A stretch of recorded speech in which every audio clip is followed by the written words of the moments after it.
And what happens if they don't? The answer to that question is we're going to foreclose on them. The fallout from the condo crisis is getting bigger and bigger and bigger. Every day a new video comes out about how crazy it is becoming. We saw yesterday more people are being forced to evacuate from their condos. Complex in Pembroke Pines have until the end of the day to leave their homes. All 19 buildings in the community were deemed unsafe. Is it going to be hard to come up with that money so quickly? I don't think that's going to be easy for a single person who lives here. No one has that kind of money here. If you own a condo, you're thinking about owning a condo, your family owns a condo, you need to pay attention to the next 10-20 minutes of this video. What we're beginning to see here is a major infrastructure crisis in America, in the state of Florida. And I don't think politicians have really planned this out very well. They pulled on that string of the yarn ball and it's unraveling by the second. Check this video out. They own condos in a high-rise in the city of Miami. An investment firm bought the building. These are the last owners who refused to sell their places, but now they have no choice but to get out. That allows condo boards to be dissolved and buildings sold with just 80% approval from those with voting interest. Unfortunately, more and more we're seeing more terminations of associations after developers are trying to engulf supermajority vote and enacting a termination provision. After almost an hour of tension, an officer confirmed what we knew. Because he is the attorney and the owner on the property, he doesn't want media on. It doesn't mean he said you guys are more than welcome to come in. He just doesn't want media on the property. My goal of these videos is to blow the horn on one of the craziest situations that property owners probably never thought was going to happen. It's just heart-wrenching because if they can take that, they can take anything. Generally, developers have the ability in South Florida to terminate associations, specifically condominium associations. Jeffrey Kominski is a real estate attorney. The last remaining residents of Biscayne 21 rejected above-market proposals for their units, refused our offer to cover hotel stay as they transition from their former homes. Jacqueline Fraga called the police when the security guard refused to let us in.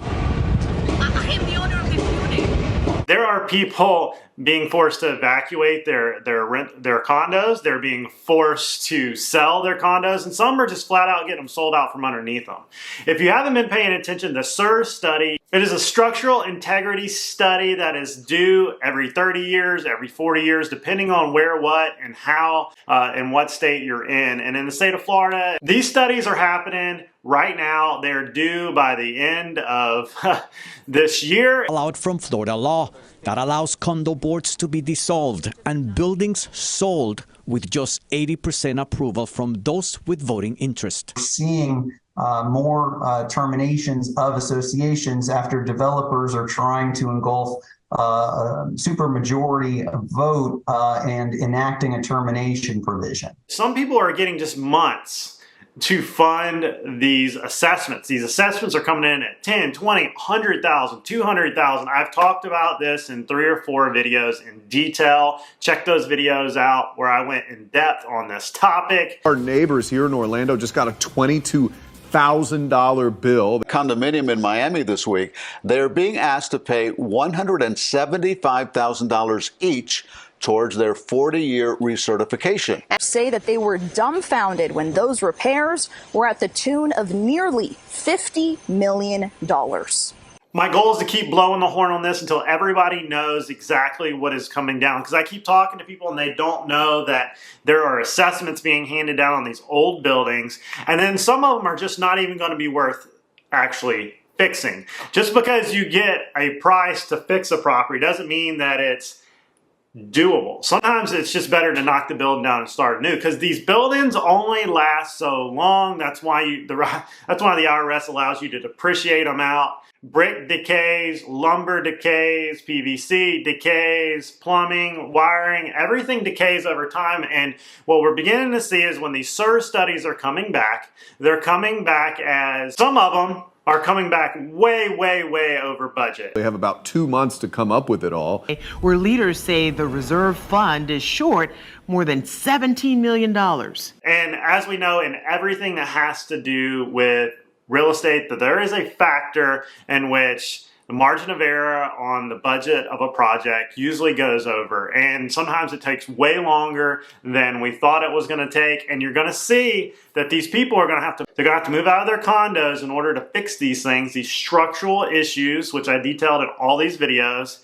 They're going to take a long time. And where are they going to live while they're out here doing all this work? No one saw this coming. He and several other condo owners in this subdivision feel blindsided. Condominium Association has a shortfall of more than $17 million in its reserves. The notice reads, Florida law previously authorized chronic underfunding of its reserves, resulting in substantial shortfalls in times of need. Now, under state law, December 31st is the deadline for condo boards to show their financial reserves are fully funded for maintenance, inspections, and potential future repairs. Banging up walls, fixing railways, fixing staircases, fixing structural parts of these condos, because the code was different when they built these things, and when they go down this rabbit hole, they're going to have to take it from 1970s, 1980s code all the way up till today. And when you go from having to update the code and you open that can of worms, you got to update everything up to code, which gets exponentially more expensive. I just don't know how working class families are expected to afford that. And what happens if they don't?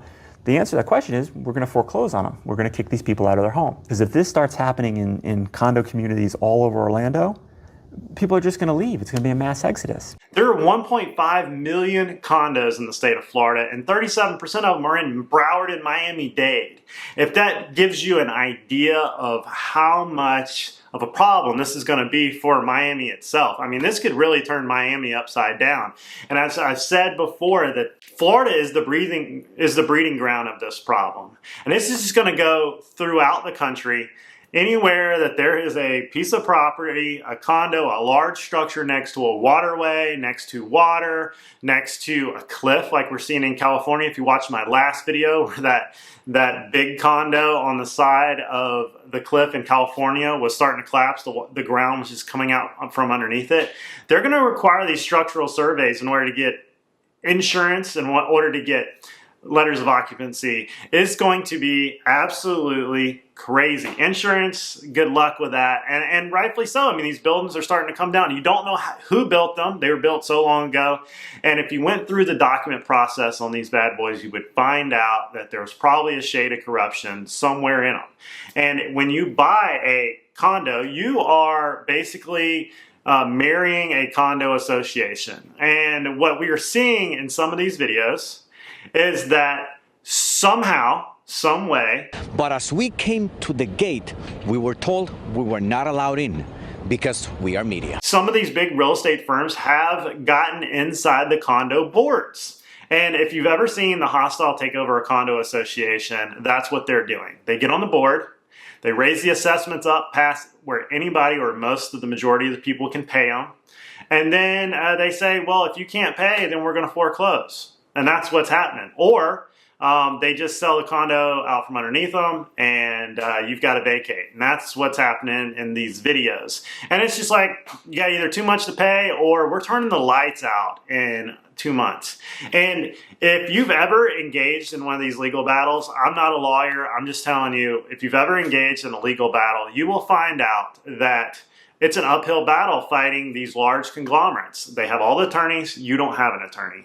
Your one attorney is litigating against a humongous machine of many with lots of lawyers behind them, and it's like fighting an uphill battle. It's very costly, and what you wind up is, hey, I'm going to spend $10, $20, $30, $40, $50,000 in legal bills. I might not win, and they're still going to get my property. Or how much is the property even worth? Because what you're finding is when litigation starts on these condo complexes, nobody can sell them because the underwriters for these loans will not write you a mortgage. They are saying, hey, there's litigation going on. We're not going to write a mortgage on that. So you wind up seeing these condos only for cash. They're being sold only for cash, and which greatly brings down the amount of buyers that are able to purchase this property. And who's wanting to go into these condos when at any moment another assessment could come down, or you don't know what the board's going to do. These HOA dues, these condo dues are doubling, tripling, and then they're throwing an assessment on top of it.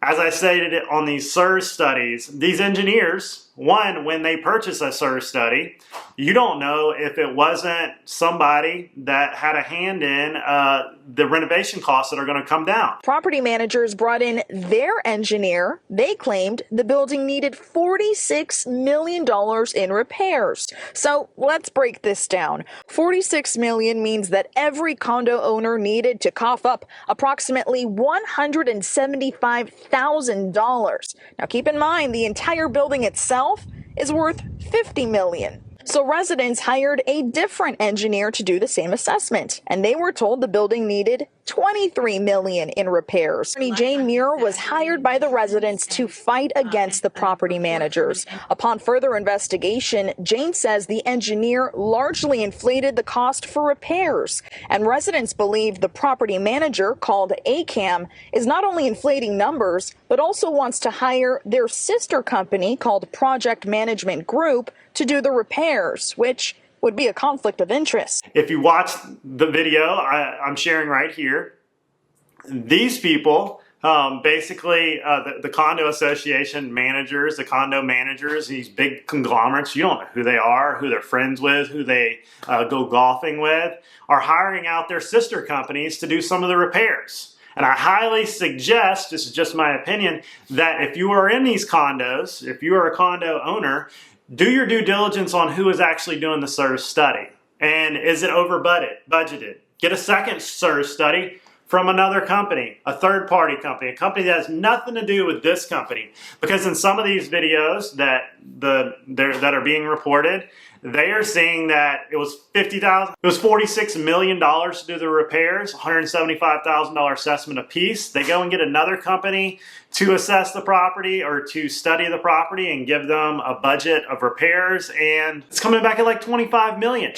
I've always said there's a 10% factor when you start renovating a property that you're either going to go over budget or find something else. And what's crazy is these assessments that are getting thrown out there, you're going to have to pay them unless you can fight them. And it's like it's like pay now, sue later. And it is just wild what is happening to these people. And I hope that if you're out there, this has happened to you. I wish I could help. I truly feel sorry.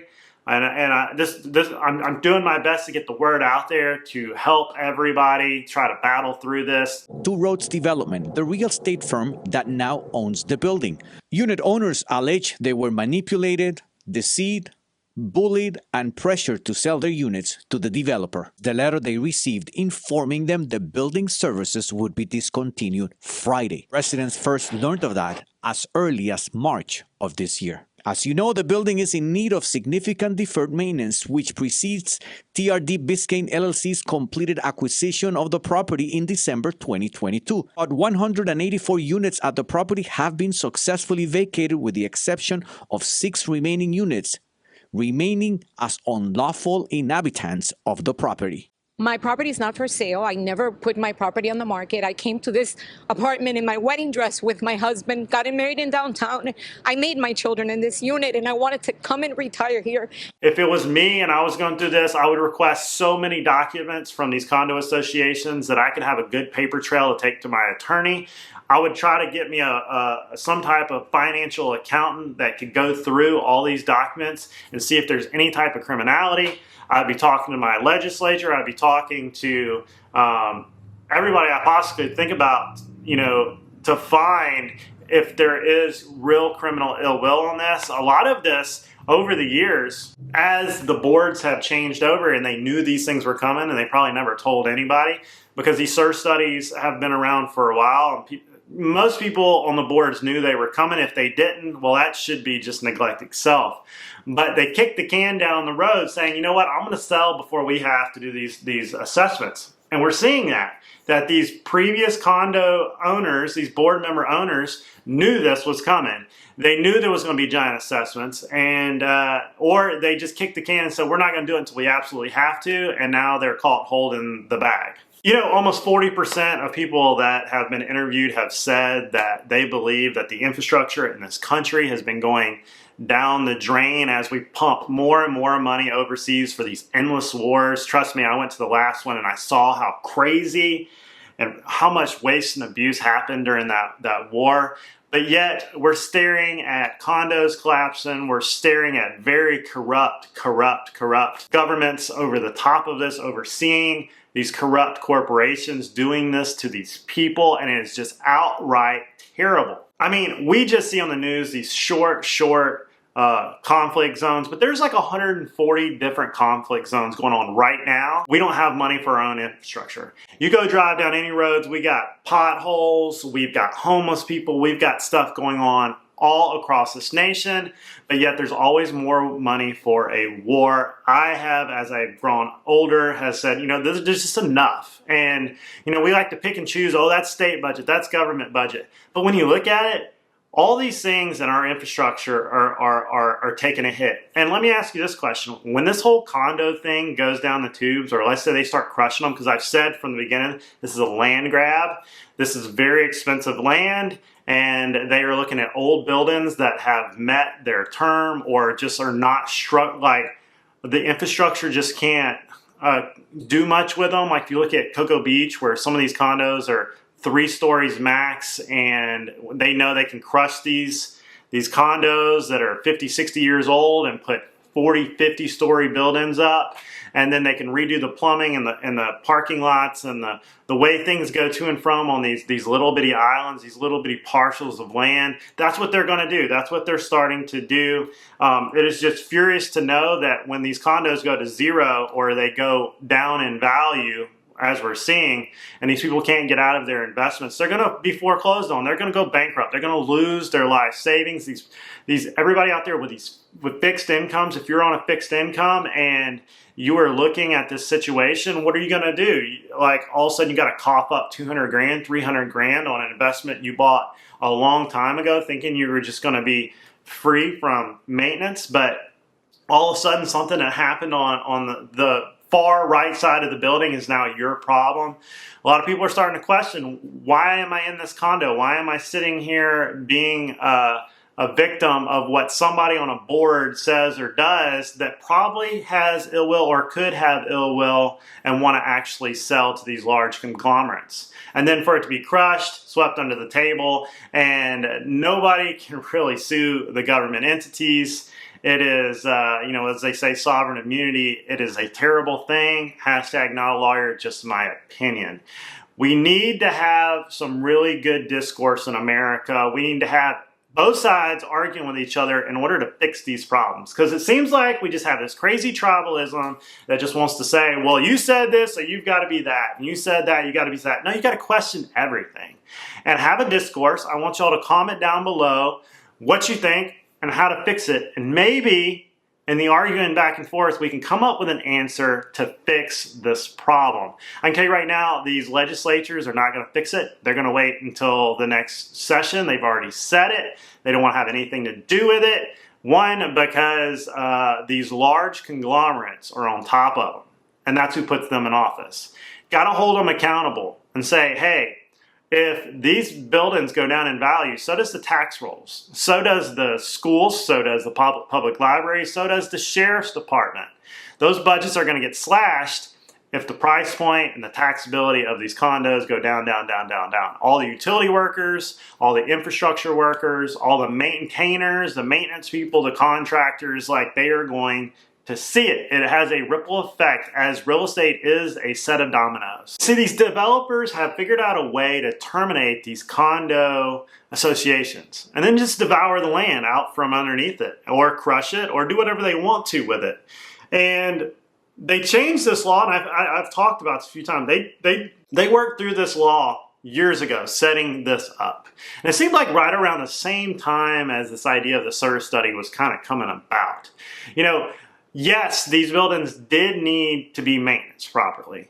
You just can't do it all at once. And when they pulled that string from the yarn ball, it set, of course, the sequence of events. See, real estate has to move very slowly. It has to transform itself slowly. And when all of a sudden people are having a capital call done on them at one time, they're not going to be able to come up with that. Can you imagine being on a fixed income, or you paid off your property and you thought you didn't need that much liquidity at this time, and all of a sudden it's like in 2 weeks you need 30 grand, 100 grand, 200 grand. Nobody's that liquid. Trust me, just to purchase a property cash, to get money to move and settle in a timely manner is problematic. It just doesn't work that well. And I think in some of these situations, they played that arbitrary timeline against these owners in order to foreclose on them or push them out. And it's an old school way of doing this. It's an old leverage trick that they're doing against so many owners, and it is so terrible. I feel for these people, and I hope they can figure it out.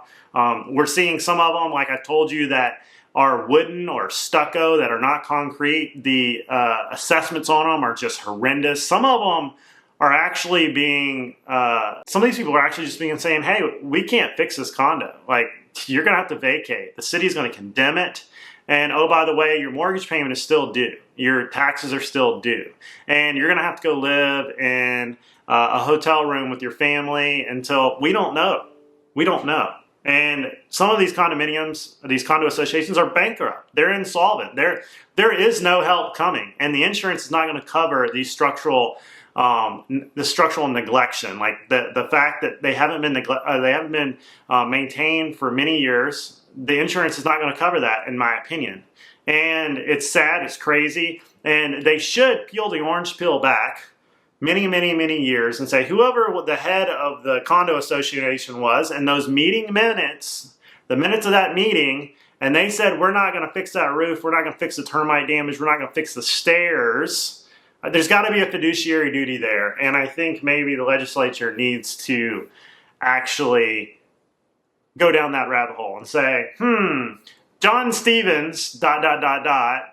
figuratively, said that he saw the document, he saw the wood rot, he walked past it, he saw the hole, he knew it was a hazard and dangerous, and he voted not to fix that, and then 6 months later he sold his condo for record gains. There's your sign. You know what I mean? I'm just pointing that out there. It's just my opinion. I just think we're going to see these land grabs become new build projects. You're going to see in your newspaper, 600 units to come to Orange Beach, or, figuratively, Miami, Broward County, like a new 100-story high-rise coming. And the property looks very familiar to what was just demolished. And if you went back through that course of paperwork, you'd see some LLC from somewhere that nobody even knows just absorbed it and destroyed it. In conclusion, I hope we can fight through this. I hope everybody can push back and really try to stick it to some of these corrupt agencies. Request for documents, get you a lawyer, get everybody in the building to go and find a lawyer and do what you can do. And don't let these big corporations do this to you. I mean, but if you happen to be wanting to buy or sell real estate on the Gulf Coast of Florida, my email is down below. I'd be happy to help you. And if I can't, I will find somebody that will. What we need in this industry is honesty. We need some transparent, things. The legislature tried to do that with all this. You have to be able to keep good books and good accounting. The problem is we're looking from this year back and there's nothing. Okay, there's been terrible bookkeeping and financial records, and that part too, I feel like is negligent. Like, how were they able to get away with this? And hopefully we can find a way to fix it. Don't forget to like and subscribe. Comment down below with whether you think on what you think we should do, what you think we shouldn't, and I'll see you guys in the next video.